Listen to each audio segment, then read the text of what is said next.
Ryettes, Ewes, Lady Rams, Ramettes, these oddly gendered monikers don't mean much today.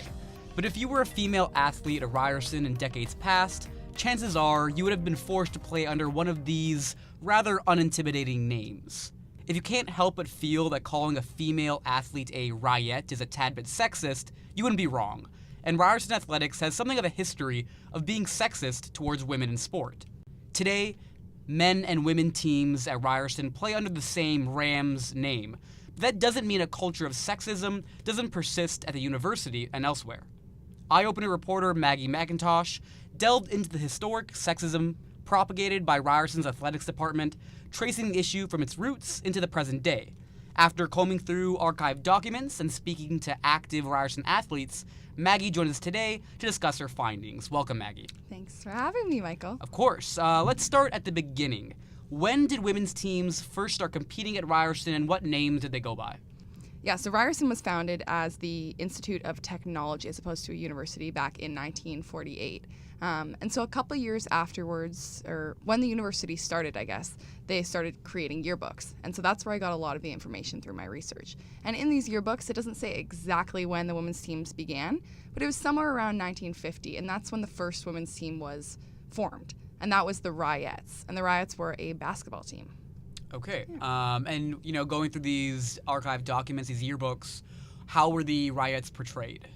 Well, the Ryettes had very limited space in the yearbooks compared to their male counterparts, who were, I guess, the Rams for the most part. Rams hockey, Rams football, and then the Zebras were the men's soccer team, weirdly. So, yeah, I mean, they definitely had limited space. And then in some yearbooks throughout the 60s, you don't actually hear about them at all. So you kind of wonder, what happened, because they don't really talk about them fizzing out. I mean, they do briefly, but yeah, I mean, there also was a Ramettes team which came into play. That was, I think, 1954 kind of time, and they were a second basketball team. So at the beginning, it was just women's basketball, and obviously they had these very sexist or non-intimidating names compared to the Rams. And you did just kind of mention that for a period of time, what was described as girls' sports were actually went inactive in a period in the late 50s. Do you know what the reasoning was behind that? I mean, I reached out to Ryerson Athletics, and I never received a response for any reasoning behind why these changes were made. They weren't explicitly stated in the yearbooks. I do know there was obviously a lot of beauty pageants as well, which were kind of in the sports section of the women's teams. There were beauty pageants and home ec competitions, so those kind of took over. And so, in the late or early 60s, they start talking about those things, and they just leave out the women's sports mainly. Interesting. Actually, there's an excerpt I have here from a 1961 Ryerson yearbook describing a female sports team that in 8 games, the girls failed to win for coach Lynn McVeigh, but the comforting attention of the male Rams on the long bus ride home more than compensated for any humiliation. I think that's just so striking and so telling.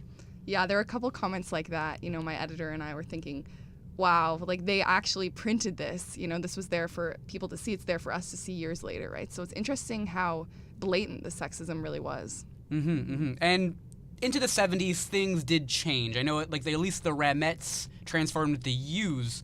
What was the reasoning behind that, and what was the general attitude towards female sports teams into the 70s? So the Ramettes lasted only about 4 seasons. They were the second basketball team, right? So they had the first team, the Ryettes, and then the second one, which was the Ramettes. So the Ramettes phased out after a couple years, so there was only the Ryettes team. So very limited, spots, I guess, for female athletes to even participate in the first place, right? You only have basketball, and you only have the Ryettes for the most part. And so then, around sort of the 70s, I mean, there are a lot of blank spots because I am relying on newspaper clippings, and the yearbooks phase out after 69. So there's a bit of a gap there, but it's around 73 when the Ewes start popping up in these, newspaper articles. And there's a lot of, interesting things about the Ewes in that a lot of the coverage that I found in the newspaper clippings in the archives didn't mention the Ewes. They were all about the men's teams. So just talking about coverage, I mean, we see that women got a lot less coverage even back then. And you had just quoted someone from the administration saying that all athletes are treated fairly. But I'd be interested to hear from your reporting in what actual athletes think and even your own experiences. Is that the case? Are female athletes held to the same caliber or treated in the same way as male athletes? So we see definitely the sort of issue that kept coming up when I was doing interviews is this idea of who's showing up to these games.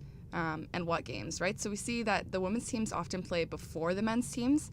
And while, Coach Clark had no problem with that, she was saying, she actually likes playing first a lot of the time. The thing is that a lot of, fans prefer to watch the men's games. So men's games tend to have more people on the bleachers.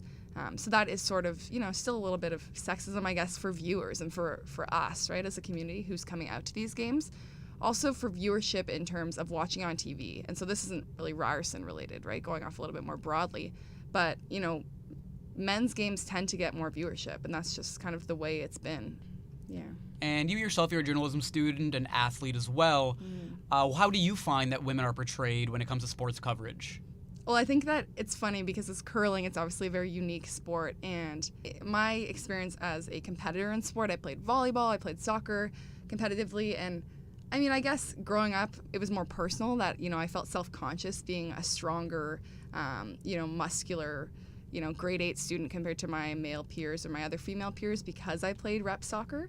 So I guess it was more like internal, but I guess that has to do with how society treats female athletes. Yeah, definitely.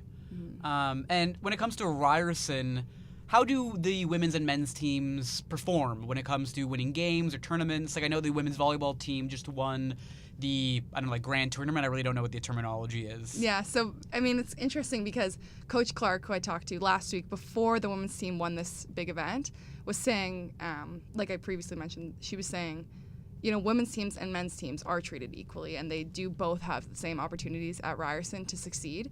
And that was definitely proven by the women's volleyball team winning this past weekend the youth sports gold medal championship game. So basically that means that they won the national championship of all universities in the country. Oh, wow, okay. So it's a pretty big deal, yeah. So they brought home a banner. I guess they're going to bring home a banner. And it's the first banner that Ryerson's ever won. So the first national championship that the university has in our possession. And that was won by female athletes.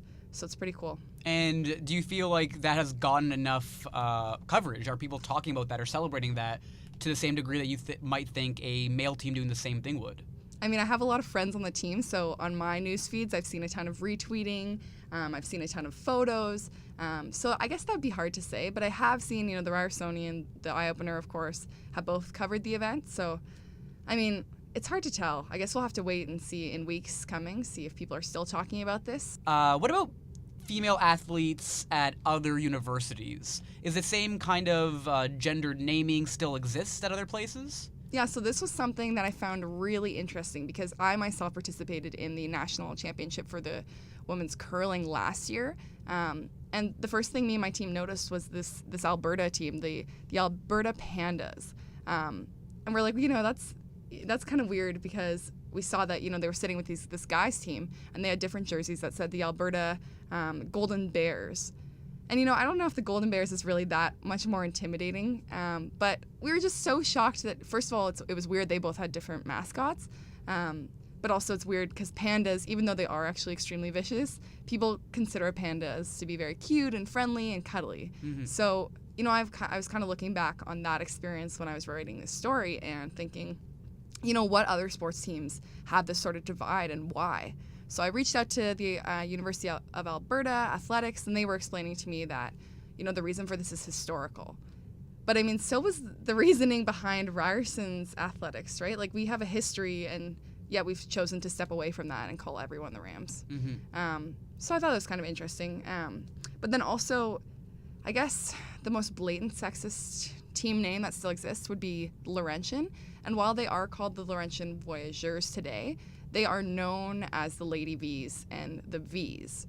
So I guess V's is just a short form for Voyageurs. But I was looking on their Twitter, and they still tweet out, like, the Lady V's beat so-and-so this weekend. And McGill, too, I think is another one where they have a divide. And the women's team is called it's this type of cheery, chirpy little bird. Yeah, it's the martlets. Yeah, the martlets. There, yeah, the martlets. And then the men's teams are the red men, which is just named after men competing in red shirts. And taking it back to Ryerson again, is there a funding difference when it comes to men and women's teams?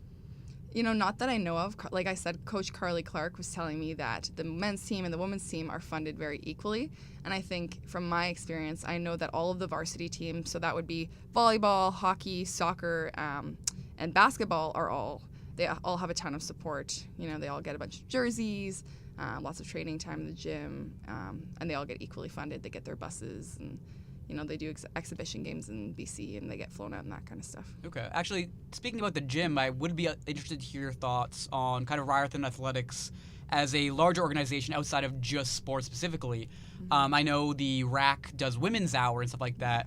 Do you think that the athletics department does enough to create a safe and equitable space for all students? I mean, I guess I'm very intimidated to go to the MAC personally because I know there are a ton of athletes there, and I know there's a lot of weightlifting and groaning and that sort of thing, which is intimidating to me. So, I mean, I think the women's gym hours are a really great thing. Mm-hmm. And yeah, I mean, speaking as someone who goes to the gym pretty regularly, I do, even as a male, I can say it's a very male-dominated space, mm-hmm. and I would be intimidated if I wasn't someone who didn't regularly go to the gym, if I was female or male or otherwise. And you had kind of mentioned how like Rams as a name historically is like an aggressive sounding name, and it kind of creates this idea of like anger and dominance. But is that something that female sports players want to be described as? To me, aggressive seems like a negative character trait. Yeah, I guess it's interesting. I mean, I guess the whole point is they want to be competitive. They want to be seen as a competitive name. Coach Carly Clark, who is the women's basketball coach, was telling me that the names Ramettes and Ryettes and U's, like, they don't spark that sort of competitive fierceness that she hopes that Ryerson's women's teams bring to the table. So I think the goal is to get sort of a competitive name. And I guess for the Ryerson athletes I spoke to, Rams is doing the job, and they're happy with that. Okay. Well, we're almost at time. Is there anything else you'd like to bring up about this kind of historic sexism or modern-day sexism within Ryerson Athletics Department? I just think this is something we should be talking about, right? And we should be questioning, why aren't we going out to these women's sports games, right? Why do we want to go see the men's hockey team? Why don't we go to the women's hockey team, right? That's the only way that things are going to change, is if society and sports viewers like ourselves, are going to start making those changes and being more aware of how we watch sports and how we consume them. Definitely. And that's it for time. To read Maggie's full piece, be sure to pick up this week's edition of The Eye Opener or head to theeyeopener.com. Thanks so much, Maggie. Thanks.